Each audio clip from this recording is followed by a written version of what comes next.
Ideal mesmo para o mundo atual seria fazer o ensino médio junto com o curso técnico, certo? É no Senac que o aluno tem autonomia de verdade, formação cidadã, foco na diversidade, preparação para o Enem, material didático sem taxas e muito mais. Na real, tem tudo que você precisa para se sentir preparado para a vida. Seja para entrar no mundo do trabalho ou te ajudar a decidir o que fazer na faculdade. Quer saber? Senac. Vem comigo! Acesse sp.senac.br/ensino-médio-técnico. Tem um momento na carreira que precisamos dar um passo além. É hora de fazer uma pós-graduação. Só que muitas vezes o custo pesa no bolso, inviabilizando tudo. Com a pós-graduação do Senac, você não tem esse problema. Cursos com até 50% de desconto e muito mais tempo para pagar. TCC opcional, modelo flexível com aulas presenciais e online e alguns cursos com apenas 12 meses de duração. Não tem mais desculpa, hein? Saiba mais em sp.senac.br/pós-graduação. Today on CityCast Madison. The Madison Common Council is expected to vote on a first-of-its-kind resolution next week.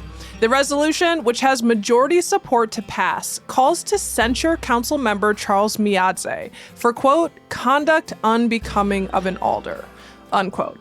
This is after multiple women this year made allegations against him that include sexual harassment and assault. Alder Miadze, who represents the area north of Warner Park, has repeatedly denied any harassment allegations and was cleared of violating city policy. And yet, a majority of the council and the Madison mayor have signed onto this resolution, saying the investigation reports still show evidence of concerning behavior.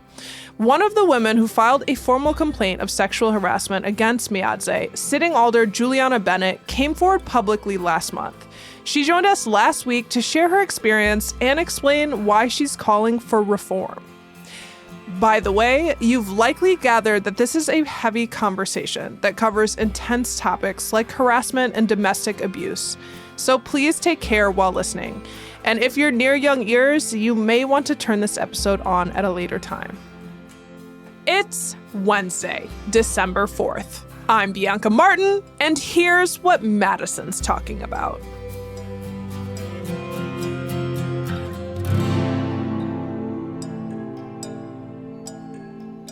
Before we dive into this interview, we want to share the statement Alder Miadze issued in response to the allegations and the recent call to censure. It reads in part, quote, I do not believe that my actions have reflected poorly on the City of Madison Common Council, nor have they diminished public trust in its elected representatives. I take my role as alder seriously. Since these allegations came out, I have attended meetings virtually when possible and have taken care not to make anyone feel uncomfortable by my mere presence as this matter is ongoing.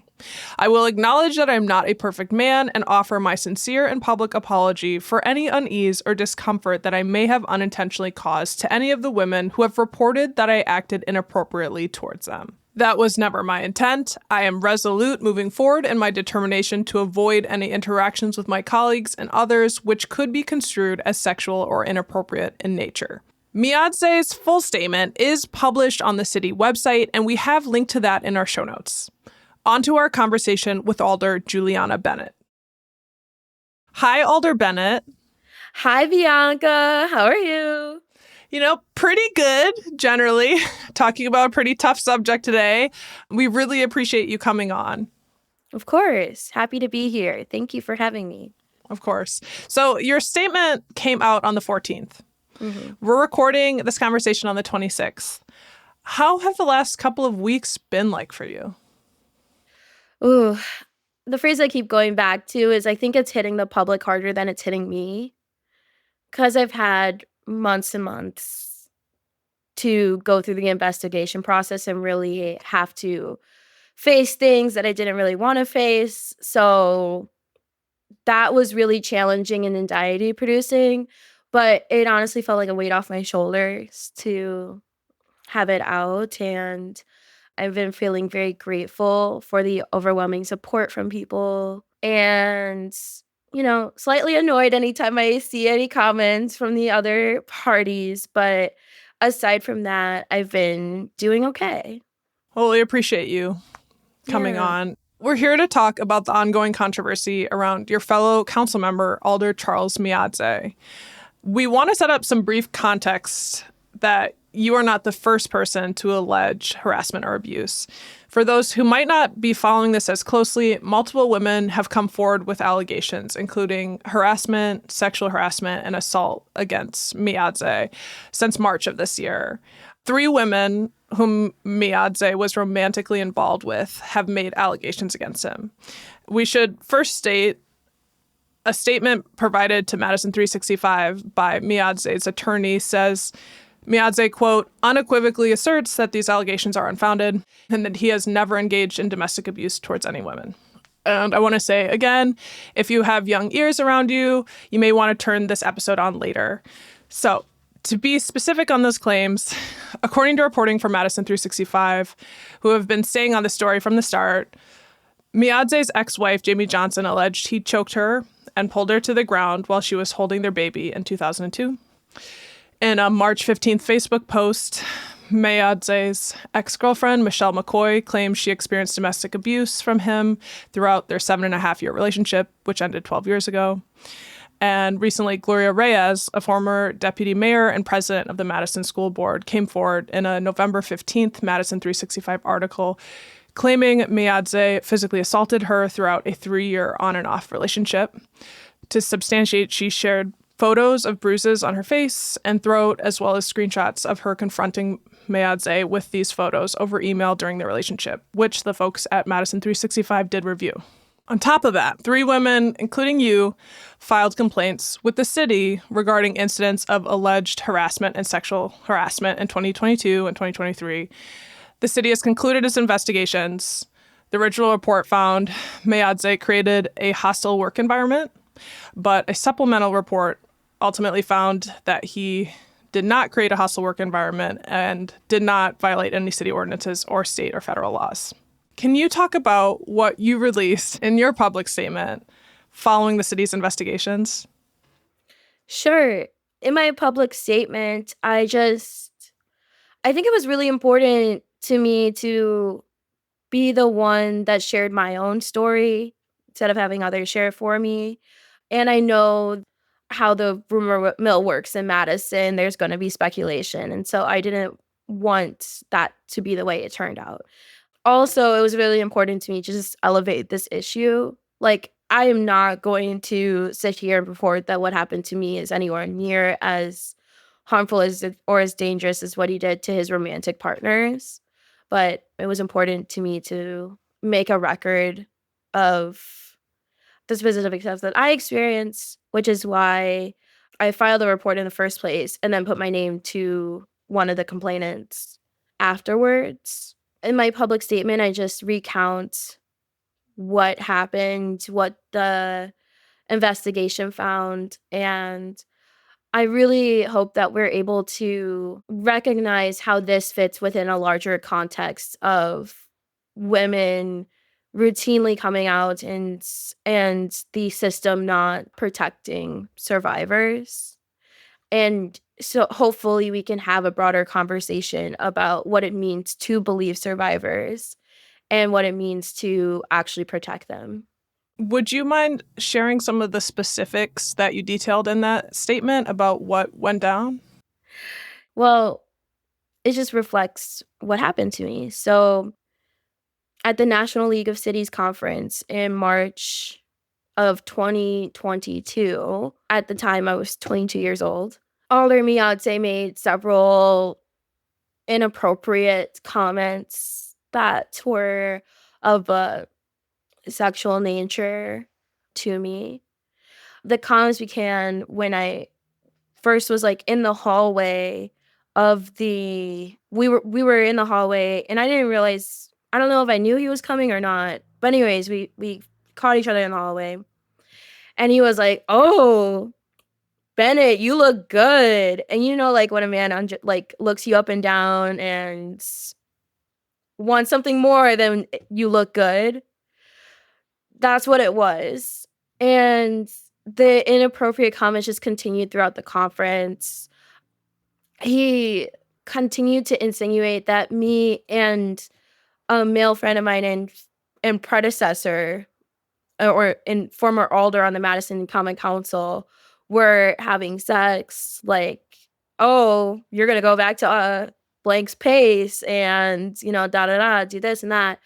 Or the following one of the days I had like kind of a medium cut like jumpsuit on and like had a little cleavage, and he was looking at that and he was like, oh, you better put those away and save them for insert name. And one of the oddest comments he made was like, oh, you have your feet out. Like, I bet you're wearing a lot less at blank's place. So overall, I just felt very, very uncomfortable with all of that.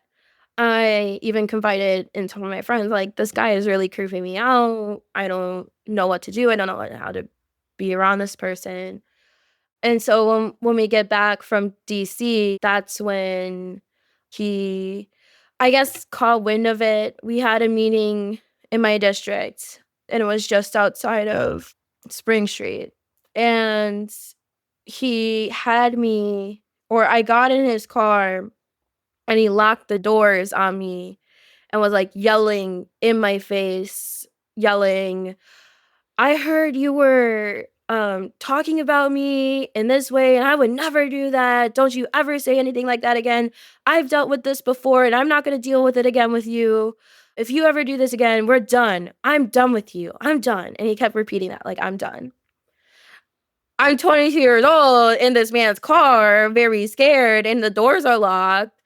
So thankfully, I get home, we get home safe, and like, I don't know. I've after that, I didn't know what to do with it.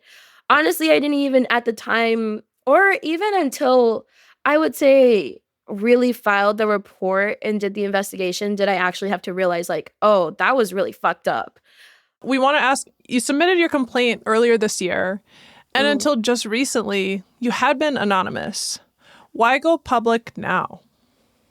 Well, like I said, it was important to me to be the one that shared that story, and I didn't want to deal with the speculation. And also, I know that like I carry a level of privilege and power that many of the other accusers don't have as an elected official with a public platform. So that's why it was important to me to put my name to it. I want to talk about the city investigations between this spring and then the reopening of the case, where initially they had found him to be in violation. And then they reopened the case with an additional investigation, and he was no longer in violation. What changed? Text messages. The investigation was finished in freaking August. And they told me they just want to give us like 1 or 2 more weeks. We're going to do follow-up interviews. And come to find out, this is what I'm learning later on, that Alder Beyonce had all these text messages, which the first time around didn't submit them as proof. And then that's why the investigation was reopened. And it took an additional month to just get through the interviews and have the supplemental information. But looking at the text messages, and if you look at them at like face value, after he had threatened me, they were just like very professional and cordial in nature, or like friendly in nature. So I think like when I looked back through those messages, you can see how it was just me continuing to reach out to him about council business and him reaching out to me to check up on a 22-year-old girl. That's kind of how I interpret it, like taking a step back and looking back at them. But it's kind of messed up how the system works, in that like kind of like you're damned if you do, damned if you don't. You're expected to report right away. But if you report right away, that might not be enough. Like, oh, maybe it was just a one-off. If you don't report right away, like a lot of people do, and they just keep like a cordial relationship with them, that was what was end up used against me. Is that, they were trying to find what had significantly changed in our relationship. And by looking at the text messages at face value, they couldn't see that. So that's why they revised their findings. I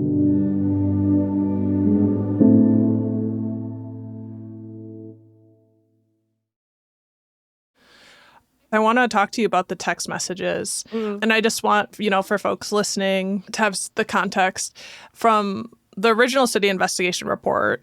Pull this page 24, quote, "The inappropriate comments made by Miadze at the Washington, D.C. conference, along with the threatening confrontation in the car, were severe and persistent enough to create a hostile environment." So this was the original finding that you were living with. And then, as you described, this is a supplemental investigation. He sends in these text messages, and in that supplemental report, it said, quote, "After receiving and reviewing new information, including supplemental interviews, text messages, and additional materials from both parties, they carefully reconsidered the original findings, and the text didn't show, quote, clear signs of hostility, and therefore there's no evidence of a hostile work environment."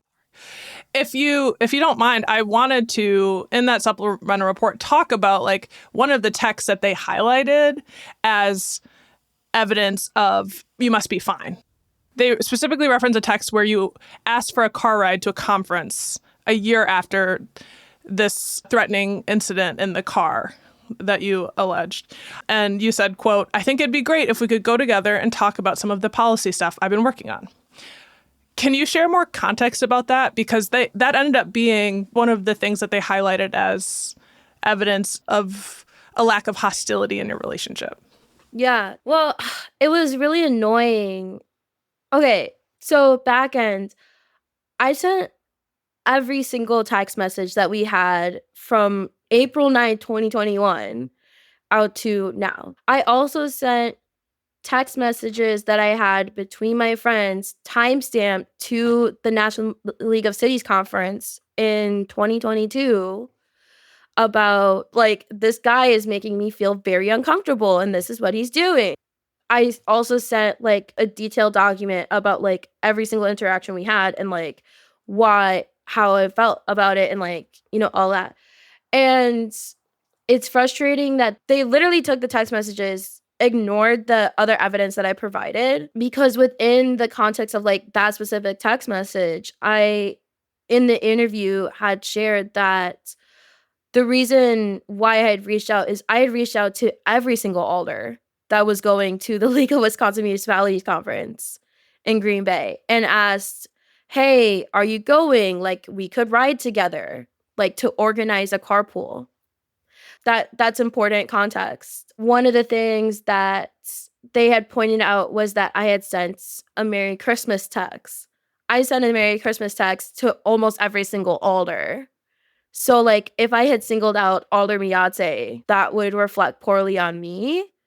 So the investigators had that additional context and information, but only took the text messages at face value. I did want to ask you, it sounds like you tried to carry on a professional relationship after this incident.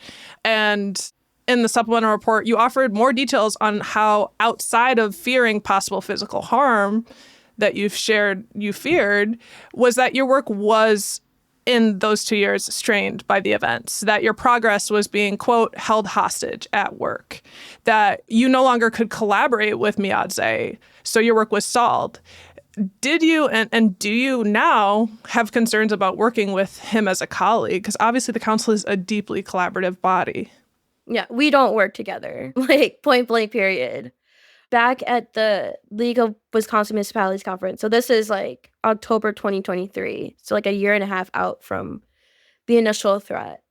That is the time that Miadze keeps referencing that we talked. And we did about this incident. And we did talk then. And even at that time, he reasserted the initial threat that yeah, if you ever bring this up again, we are done. And because I went into that conversation wanting to talk about council and different policies that I'm working on that I wanted his support on. And he was like, "I don't think I can trust you because you said this about me before. So I don't like being around you. I don't trust you." So there's that additional, I don't know, there's that layer of context. And so when he said, if you talk about this, I am done with you. He followed through on that because we're not talking. In terms of possible future collaboration, when you need to collaborate for your work, you feel that this was an absolute block to that. And I imagine other opportunities to collaborate, like in shared networking events, all of that sort of thing. I don't know how he's like doing personal. This is like my personal opinion out there, but I don't know how he's doing any work on council right now. Cause like, I don't know if 15 people that you're supposed to be working with also think these things about you, like believe the people that have come forward and are trying to censure you. I don't see how he can actively think he can deliver for his constituents. That was actually my next question. Yeah. Was, we did talk to Alder Govindarajan on the podcast in a Friday News Roundup to hear about this resolution to censure him, which is more symbolic move, kind of a formal rebuke of his behavior. And the mayor also signed on to the measure, which I think does send a pretty strong message. We did reach out to Miadze for a statement, and he did provide a statement. I'll just share that right now in terms of working on the body. Quote, he said, "I do not believe that my actions have reflected poorly on the City of Madison Common Council, nor have they diminished public trust in its elected representatives. I take my role as Alder seriously. Since these allegations came out, I have attended meetings virtually when possible and have taken care not to make anyone feel uncomfortable by mere presence as this matter is ongoing." Have you noticed, or would you agree that he's made an effort to physically distance himself when possible? I haven't seen him in person in a very long time. I can't speak to what he does in committee assignments or anything else. Which is a departure from how you previously were able to work together. Absolutely. Because before it was like I could give him a phone call or send a text or whatever. If I need to collaborate with Alder Miadze for whatever reason, I would have to reach out to city staff who then would have to be the middleman. And that has serious consequences for anyone's ability to do their work, having that as a specter. I do want to talk about the censure resolution because it's coming forward after this investigation was relitigated, opened up. And it's one step, as we said, mostly symbolic. What do you hope that move accomplishes? So I just want to clarify, too. I haven't been like in the lead of the efforts to censure him or do whatever. From what I've seen in his statements, he keeps saying that this is all political, whatever. And to me, it's just, I don't know, it's extremely frustrating. And he keeps saying that I'm lying and all the other women are lying and none of it is truthful. And it's very annoying because I hate being called a liar. You were found as a credible witness as well as the Yes. other two in the report. Right. And he was found less credible.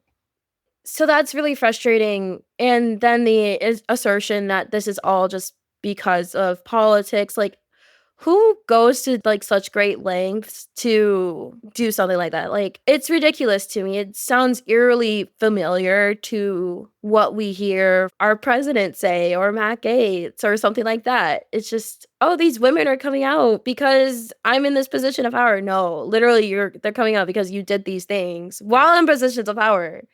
Miazde's lawyer suggested, I saw in the report, that the sudden emergence of complaints from around when an ex-girlfriend came forward with allegations were, quote, not coincidental, but part of a broader coordinated effort to tarnish Miadze's reputation. Do you have a response to that? Well, I mean, I feel like if Alder Miadze and his lawyer had access to the book, and the book was called How to Respond to Allegations from Victims for Dummies, that's the book that they're reading from. Every single statement that they've come out with is just entirely conjecture. I think probably one of the biggest benefits of the whole process is that it literally isolates you, which is not a benefit, but also it kind of is. Because I knew that Michelle and Jamie had come forward, but I didn't know them before this. His former partners. Michelle and Jamie are his former partners. I didn't know them before this, and I didn't have a relationship with them. And so when they come forward, that's why I decided to come out myself. I thought the investigation was just about me. I didn't realize that the investigation had 2 other women in it, and to this day, I still haven't met the 2 other women. Like, I'm still not even fully certain who the other complainants are. That's how, like, kind of isolated we are. So it does sound like you saw other people come forward and you're possibly emboldened to take a similar step. And you also shared that you felt like you had a responsibility, as you mentioned earlier in our conversation. Absolutely. Absolutely. Yes. So do you feel like the city's complaint reporting system and investigation process was fair? Ugh. That's a loaded question. I think that what they were working with, they tried to do in the most fair way possible. I think that the system, though, is flawed that they are using. Like, I think they tried to be fair as possible with the system that is currently available, but I think that there are important changes that need to be made. First and foremost, looking at this from a trauma-informed perspective. Also, I feel like if someone has multiple complaints against them of, like, a similar nature, that should be accounted for within their reporting. I feel like there's these things that need to be taken within the context of other things. Like, had I, like, been angry and rude to Alder Miyadze, we would be in the position that we are now anyways, where we're not talking. You've come forward, as you just shared, some possible changes that could happen, calling for reform. You're not alone. Nationwide, there are states that have looked to change their harassment policies and laws because of things that slip through the cracks or concerns around the term severe and pervasive and some of the threshold that victims have to cross to have their complaint sustained. Outside of what happens or doesn't happen immediately with Alder Miyadze, how would you like to see legislation or city ordinances and processes for handling these kinds of situations change in the future? Yeah. I think at first and foremost, it's important to do this in a trauma-informed way. Like, the city, state, federal government, like, they should all bring in trauma-informed experts to review these policies and make them in a way that is beneficial to them. I think one of the other thresholds we've ran into is that alders are not considered city employees because we're elected officials. That's something that probably needs to change, because that could change what could be done about this. How so? Well, like, alders currently fall under APM 3-5. We recently put ourselves under that. But we don't go under APM 2-33, which is in our city ordinance. And it's a whole other code of conduct that kind of has, I don't know, I would say like a lower threshold. And there's like other employee standards that alders are not being held to. Also, kind of like the follow-up actions to what can be done. Like, we were talking about censure earlier. And I think alders decided that censure was probably the best path forward, because the other options were removal or like a recall election or something like that. And obviously, recall isn't up to the council, but to remove an alder from the body, it would take having a public hearing, calling witnesses, hearing testimony. Alder Miyate would have, and his lawyer would have the opportunity to question witnesses and speak for himself. And doing that, also, the council becoming a quasi-judicial body is wild, because I don't think we have the capacity to do that anyways. And all of that would have to be in the public eye, and it couldn't be sent to an ethics committee, for example. It would have to be the common council to hold that hearing to remove a alder from the body. And I don't see how you do that in a way that doesn't inflict massive trauma to everyone involved. So things like that, I think, how can we find ways, or how can we find solutions to protect survivors without making them a public spectacle, is really important. I think also just I feel like we need to be more educated ourselves about what to do in situations like the one that I came across. Because I think I said this before, but I was 22 and I did not know what to do or how to handle that situation. And knowing what I know now, I probably would have handled it very differently. Alder Bennett, we appreciate you so, so much. Thank you. Thank you for coming on the show and making the time.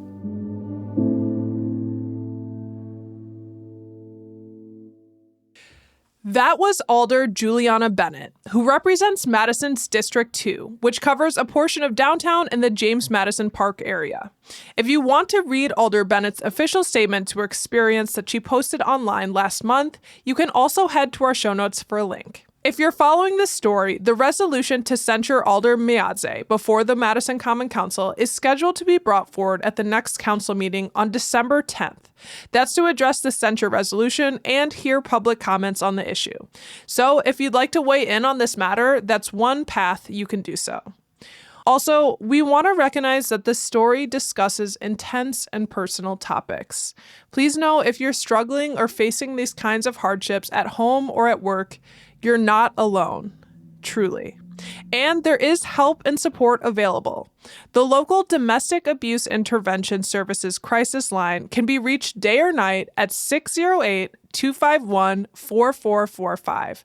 That's 608-251-4445. That's all for today, here on CityCast Madison. I'm Bianca Martin. If you enjoyed the show, why not share this episode with someone who cares deeply about accountability? We'll be back tomorrow morning with more stories from around the city. Until then, take very good care of yourself and of others.